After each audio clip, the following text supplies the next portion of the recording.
దేవుడు మన పట్ల చూపించిన దయ, ప్రేమ, కరుణ ఇవన్నీ మనం ఎలా రిఫ్లెక్ట్ చేయగలం?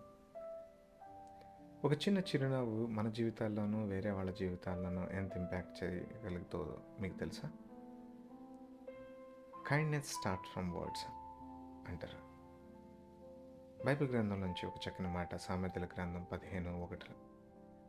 మృదువైన మాట క్రోధమును చల్లార్చును, నొప్పించు మాట కోపమును రేపును.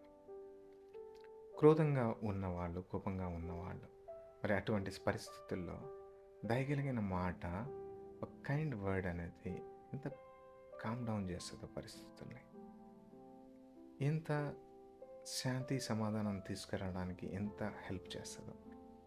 అటువంటి కైండ్ వర్డ్స్ మనం మాట్లాడగలుగుతున్నామా ఈ రోజుల్లో? దేవుడు మన పట్ల ఉన్న దయని మరి మనం వేరే వాళ్ళ దగ్గరికి తీసుకెళ్ళగలుగుతున్నామా? ఈరోజు ప్రయత్నించి చూద్దాం. చక్కగా దయగలిగిన మాటలు ఎంత ఇంపాక్ట్ అవతల వాళ్ళలో క్రియేట్ చేస్తుందో. ఈరోజు ఎవరితో మాట్లాడినప్పటికీ మరి శాంతి సమాధానంగా దయగలిగిన మాటలతో మనం ప్రవర్తిద్దాం. Don't think that your kind words are wasted.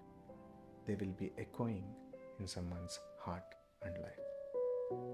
దాని రిఫ్లెక్షన్ ఖచ్చితంగా మనకు కనబడుతుంది. దేవుడు మిమ్మల్ని దీవించును గాక.